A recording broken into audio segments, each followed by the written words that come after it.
Bonjour, mesdames et messieurs, Alexandre Baudouin et François Trépanier qui vous souhaitent la bienvenue à cette autre édition de Sport Express. Salut François. Salut Alex. Il fait froid, tu as déjà perdu ton teint? Oui, écoute, j'en avais pas en partant, donc mais j'ai perdu ce que j'avais pas aussi. Ouais. C'est vrai. Écoute, c'est le début de l'automne. Et qui dit automne, cette année, dit série pour l'Impact. Oui. François, c'est assez extraordinaire.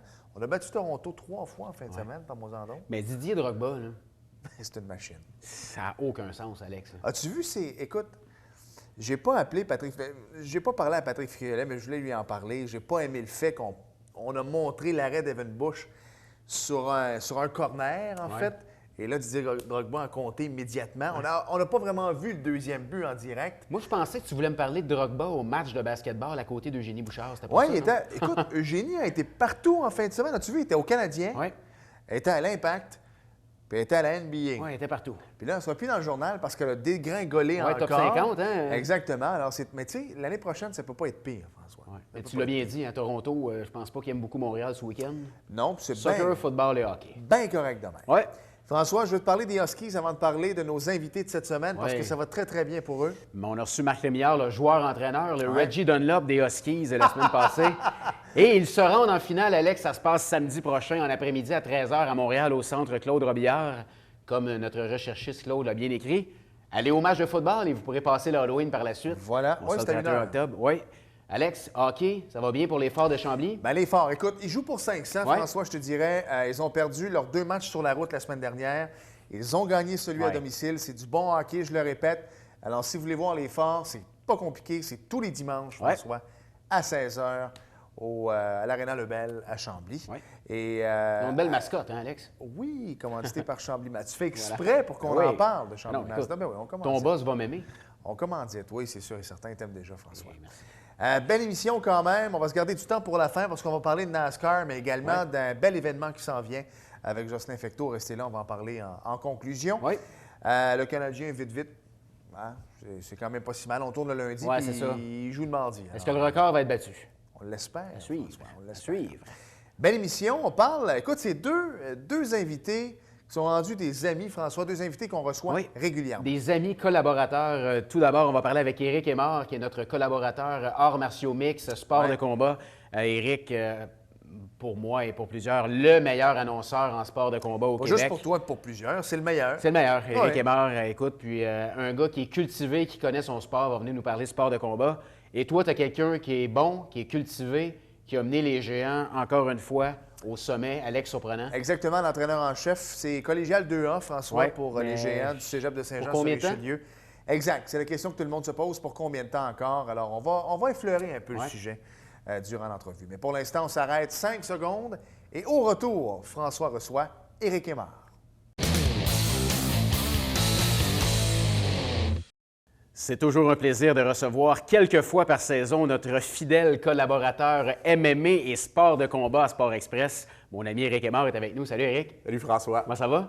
Toujours bien, pareillement. Éric, parle-nous un petit peu du UFC. On va commencer là, avec les grandes ligues. Plusieurs coupures qui ont eu lieu il n'y a pas longtemps. Oui, en Et effet. je te cacherai pas, on se demandait, est-ce que Steve Bossé, notre Joannais national, a fait partie des coupeurs du UFC? En effet, plusieurs coupures dernièrement, François. Au niveau du UFC, il y a plusieurs combattants qui doivent sentir la soupe chaude.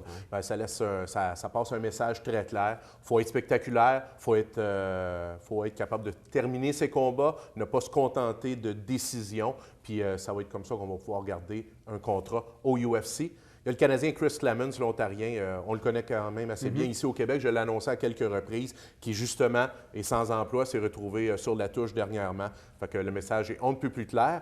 Pour répondre à ta question, Steve Bossé fait toujours partie des 54 combattants signés à 185 livres au niveau du UFC. Donc, de le voir dans un avenir rapproché, c'est très plausible. Est-ce qu'on a des nouvelles de Steve un petit peu? Moi, personnellement, ça fait longtemps que je ne lui ai pas parlé, surtout depuis son KO. Là, comme dirait l'expression, on l'a laissé tranquille un peu là, pour qu'il puisse se remettre de ses émotions. Est-ce que tu peux nous en dire un petit peu plus sur peut-être l'avenir de Steve? Je l'ai rencontré au gala Hybrid MMA qui avait lieu au Centre Pierre Charbonneau samedi passé. Et j'ai vu un Steve Bossé qui semblait bien en forme. Donc, écoute, en attente d'un offre du UFC pour un prochain combat, on le connaît. Steve ne reculera pas. Lorsqu'on va lui faire une offre qui va sembler alléchante, bien, il va prendre sa chance. Lorsqu'on coupe des combattants comme ça au UFC, là, tu m'en avais parlé hors d'onde, on ne coupe pas 3-4 combattants. C'est assez drastique comme coupure. C'est assez drastique, en effet. La dernière fois, ils sont au nombre de 50 au niveau des coupures. Donc, quand je te dis que certains combattants peuvent sentir la soupe chaude, c'est le cas de le dire. Comment ça fonctionne lorsqu'on coupe une cinquantaine de combattants comme ça? Est-ce que la UFC va signer automatiquement le nombre de combattants qu'ils viennent de couper? Comment ça fonctionne? Ça a déjà été vrai, François. Malheureusement, c'est de moins en moins vrai. Okay. On cherche vraiment de plus en plus la qualité, puis on ne se le cachera pas. Tout est une question d'argent. Lorsque les cotes d'écoute sont à la hausse, on peut se permettre de signer des combattants. Lorsqu'on sent que les cotes d'écoute baissent, puis justement à cause de la qualité des combats qui est par le fait même en baisse, bien, c'est les combattants qui écopent. Ouais. Toi qui es bien placé, Eric, dans le monde des arts martiaux, est-ce que tu as entendu parler de Georges Saint-Pierre? Est-ce que tu penses que peut-être il y aura un retour un jour? On sait qu'il se met en forme parce que, écoute, on le suit sur les réseaux sociaux, il est toujours en entraînement encore avec Firas Zahabi. Est-ce que toi, personnellement, tu crois que Georges Saint-Pierre pourra un jour faire un retour? En ce qui me concerne, je ne crois pas que Georges va être de retour. Mais bon, tout est ouvert. Un retour à temps plein? Probablement pas. Okay. Tous ont entendu parler de la rumeur en ce qui a trait au fait que Georges attend la bonne occasion, un super fight comme il l'appelle, pour faire vraiment là, un bon coup d'argent et avoir une option de plus à son niveau. Mais en ce qui me concerne, ça paraît peu plausible. Plus que le temps avance, de moins en moins de chance, François. Éric, restons dans le UFC. Parlons d'une demoiselle qui vient de la Rive-Sud de Montréal, qui s'entraîne maintenant aux États-Unis, Valérie Letourneau. Un gros combat qui s'en vient pour elle. Combat de championnat au UFC 193 pour Valérie Letourneau. Elle va affronter la championne en titre des 115 livres. Ça, c'est les poids paille. C'est relativement nouveau. La Polonaise Joanna Jedrzejczyk.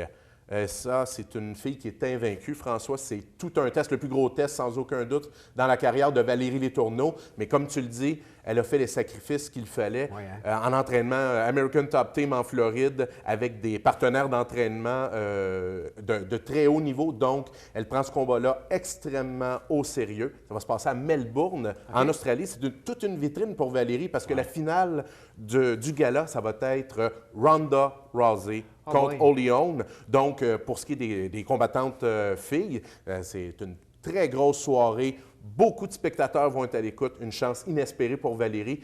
Puis, je le sens, François. Je sens qu'elle peut causer la surprise. Elle est dans une forme resplendissante. Puis, elle respire la confiance qu'elle a. Une confiance qui nécessite, là, qui peut juste lui donner des bons résultats. Parce qu'on entend parler beaucoup de Ronda Rousey. On sait que c'est la star du UFC, la star des combats à travers le monde. Mais Valérie Letourneau est en train de faire sa place tranquillement. Hein. On la voit de plus en plus. Puis peut-être un jour la future Ronda Rousey, on ne sait jamais. À 115 livres, en tout cas, ça l'augure très bien pour Mlle Letourneau et on lui souhaite la meilleure des chances. Éric, un autre Québécois qui s'est distingué lors d'un dernier gala de la UFC qui devrait se battre prochainement, Patrick Côté, le prédateur. Qu'est-ce qui se passe avec lui? Patrick Côté qui est à la recherche, qui cherche à hausser son niveau là, au niveau du top 15 chez les 170 livres. Pour arriver à ses fins, il doit absolument rencontrer un des top 15 qu'il y a présentement. Okay. Il a fait tout en son possible pour matérialiser justement un affrontement. Entre autres, il est allé sur les réseaux sociaux défier Hector Lombard, Jake Ellenberger. Malheureusement, c'est l'UFC qui décide ce genre de combat-là. Et on a décidé que Côté n'était pas encore prêt, malgré sa dernière victoire percutante par KO contre Josh Burkman.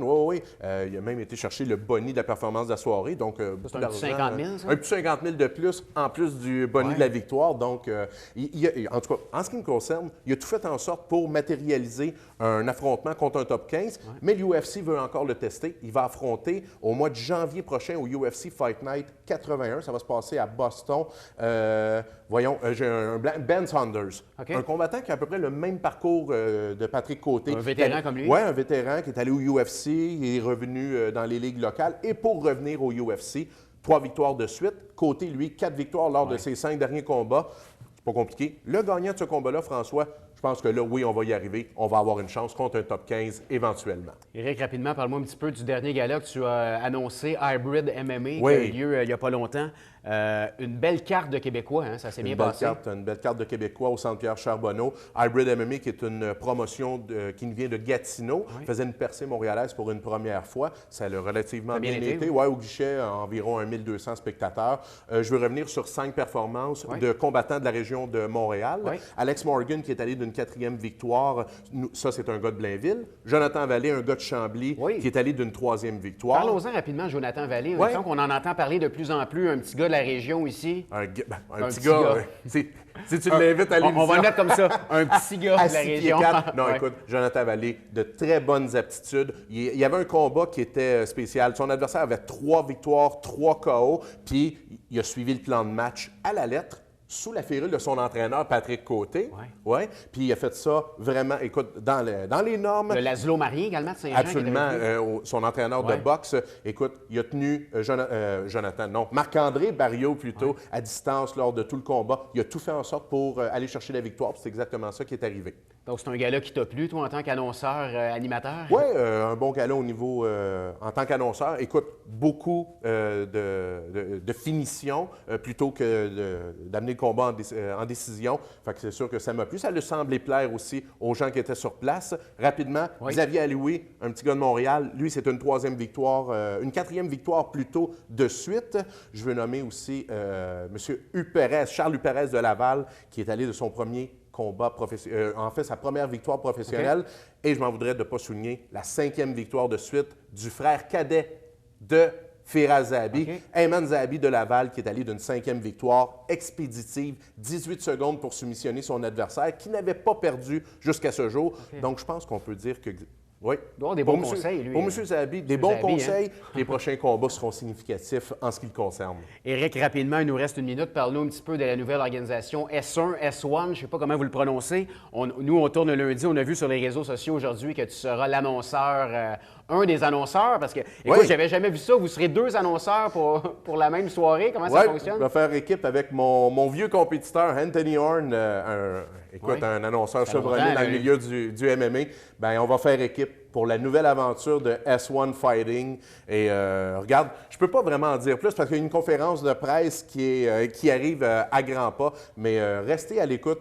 Il y a des belles nouvelles. Il y a je veux dire, la carte sera annoncée.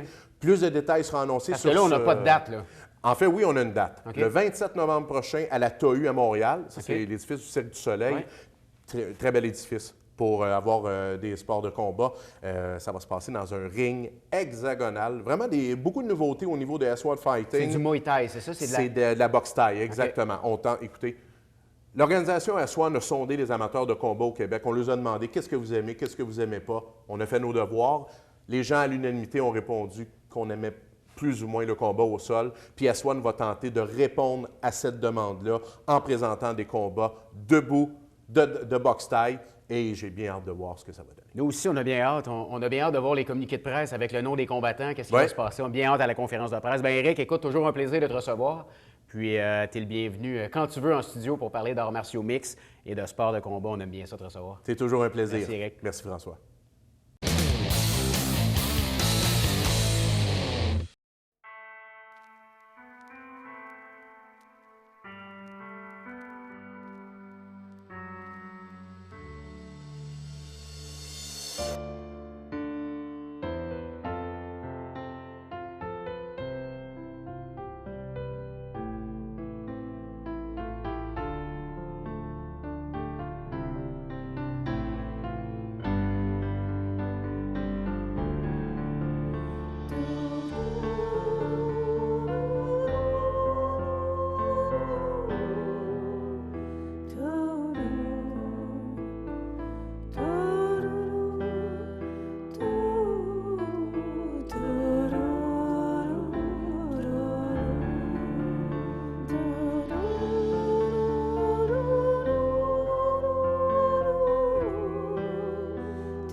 On parle de football collégial 2A. Naturellement, vous les connaissez bien. Les Géants de Saint-Jean-sur-Richelieu n'ont plus besoin de présentation. Et pour parler un peu de la saison, qui est de mieux placé que l'entraîneur en chef, Alex Surprenant. Salut, Alex. Salut.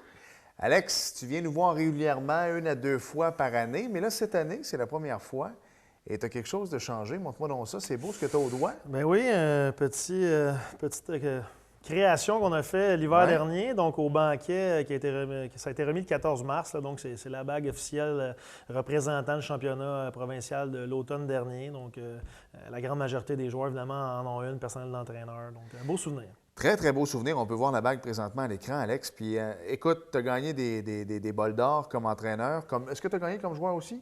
Non, comme joueur, j'avais perdu en finale, moi, en 2004, contre Trois-Rivières. Donc, on s'en souvient encore pour mes anciens coéquipiers. Ça avait été une difficile défaite. Mais ouais, pour le bol d'or, c'est un premier. Mais ouais, avec la Coupe Vanier, ça fait maintenant 3 championnats. Alex, tu as été joueur naturellement avec le Rouge et Or. Tu es habitué de gagner, on va se le dire, là, Coupe Vanier, maintenant à bol d'or.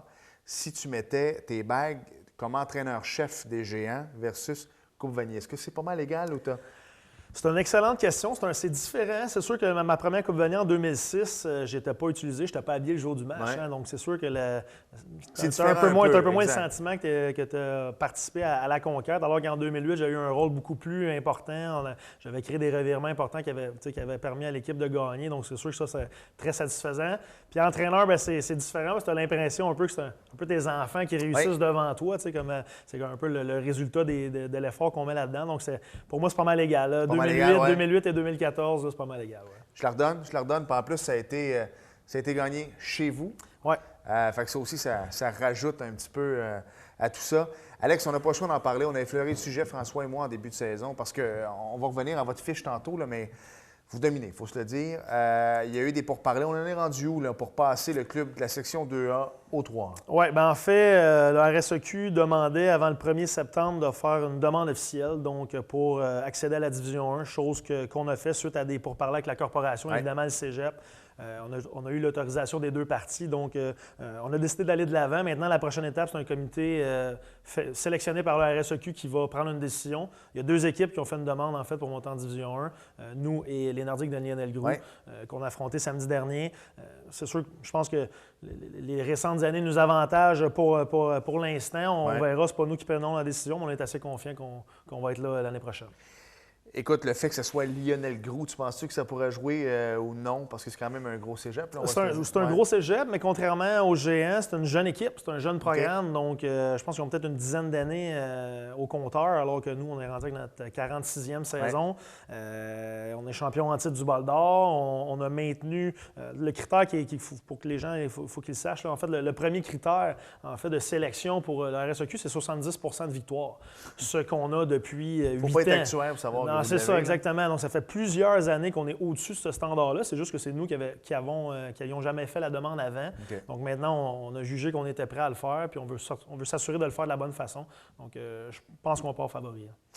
Alex, on revient sur la saison 2015 maintenant. Vous ne jouez pas en fin de semaine parce que c'est les quarts de finale. Vous avez un bye, comme on l'appelle dans le jargon du football. Alors, ça va jouer en fin de semaine. Vous allez savoir votre adversaire au cours des prochains jours. 8 victoires, 1 défaite. Alex, on en parlait en don, on va y revenir tantôt au niveau de l'attaque, ça a été extraordinaire. Puis François et moi, à chaque fois qu'on parlait des Géants, c'était des dégelés, mon ami, là, 60 quelques, pas grand-chose. Et à un moment donné, paf, défaite. Avec le recul, est-ce que tu ne penses pas que c'est peut-être pas la meilleure des choses qui aurait pu vous arriver? Bon, définitivement. Puis même, je dirais, comme personnel d'entraîneur, le lendemain, on était un peu pas content, mais on s'est dit que c'était pour passer un bon message à l'équipe parce que quand tu gagnes par 30, 40, 50 points contre des adversaires un peu de deuxième ordre, c'est certain que les gars vont peut-être penser qu'ils sont déjà rendus, comme on dit. Alors que, puis le message qu'on avait passé cette semaine-là à l'équipe, c'est que l'équipe de 2014 est disparue. Elle existe maintenant sur un souvenir qui est la bague. Donc, l'équipe de 2015 doit tout prouver parce qu'on a perdu énormément de joueurs l'édition de 2014.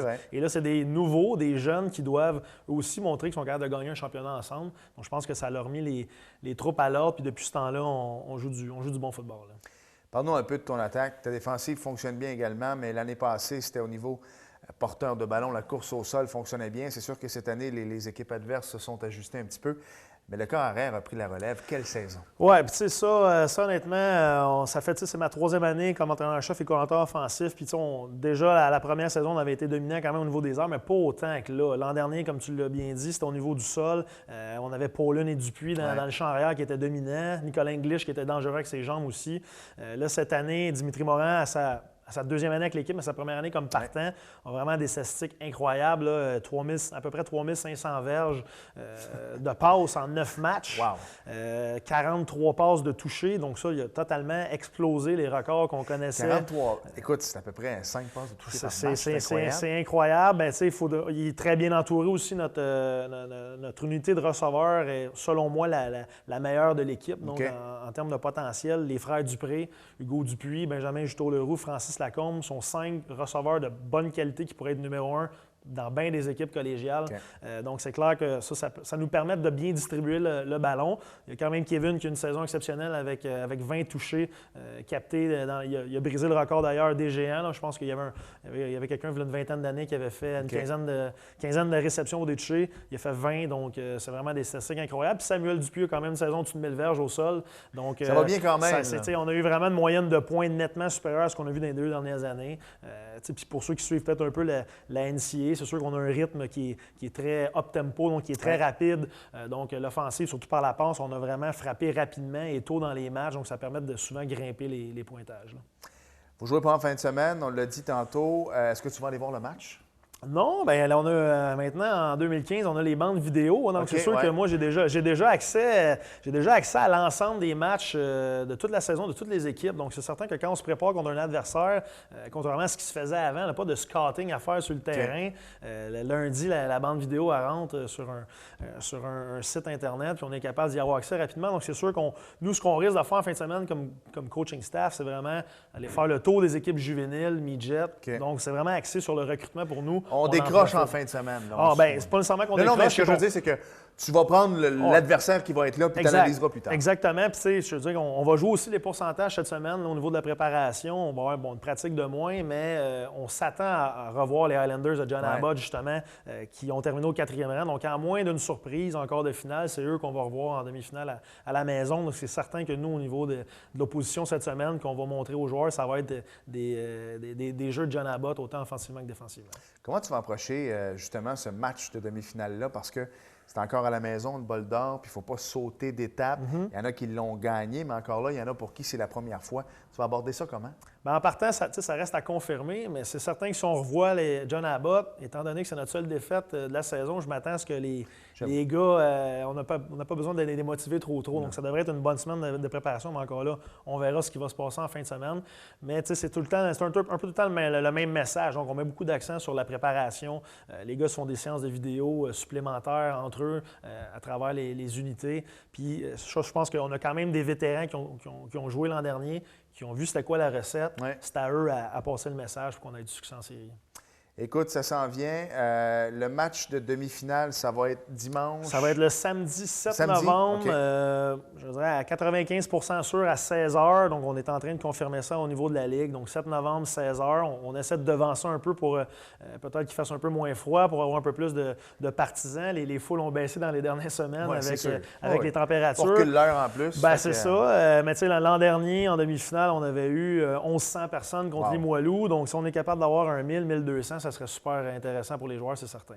Là, maintenant, je vais parler à Alex Surprenant. Bon, pour ce qui est de la finale du bol d'or, que les Géants soient là ou pas, il y a déjà une date d'établie. Ce sera la semaine suivante. Effectivement. Donc, le week-end du bol d'or, c'est 13, 14, 15 novembre. 5 finales provinciales qui vont se jouer en 3 jours. La finale du collégial Division 2, donc qui nous impliquerait potentiellement, sera le vendredi soir, donc tout comme l'an dernier. Donc, pour nous, ça sera vendredi le 13 novembre à 19 h si on réussit à gagner en demi-finale.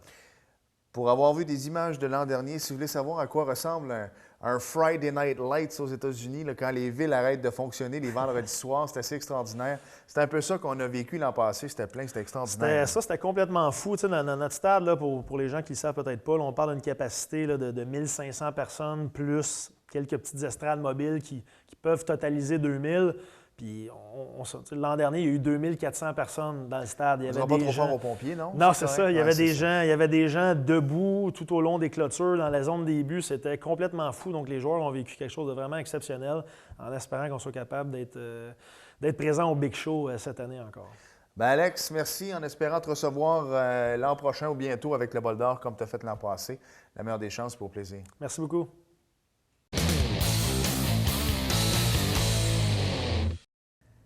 Nous sommes de retour à Sport Express et François, on termine toujours en parlant de NASCAR. Mais Ben bonne oui. nouvelle, de la façon que Claude nous parlait, hors d'onde, Ouais. il reste quoi, 4 semaines? Oui.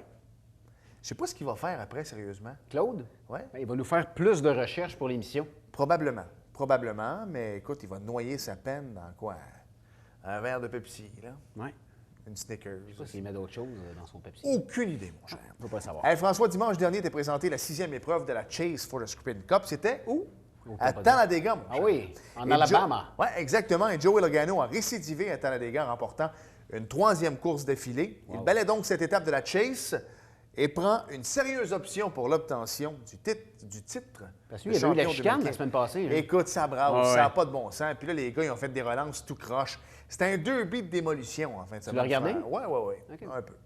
Et Dale Earnhardt Jr. et Jeff Gordon, Brad Keselowski et Carl Edwards complètent le top 5. Alors, le classement des pilotes Oui. après 32 courses. Es-tu prêt? Oui. Parfait. Joey Logano est premier, Carl Edwards est deuxième, Jeff Gordon est troisième, Kurt Busch est quatrième et Brad Keselowski est cinquième. Les 4 pilotes qui ont été éliminés de la Chase, Denny Hamlin, bien Oui. connu dans sa famille, François, Ryan Newman, c'est pas le fils de l'autre, Matt Kenseth et Dale Earnhardt Jr. Et pauvre Richard. Exactement. Prochaine course, c'est le dimanche 1er novembre à 13h15. Encore une fois, pas 13h, pas 13h30, 13h15, bien important. C'est le Goodies Headache Oh. Relief Shot 500. Ça, tu prends ça, mon ami. Là. Ah oui, c'est hein? terminé. Ça, c'est à Martinsville Speedway, à Martinsville, en Virginie.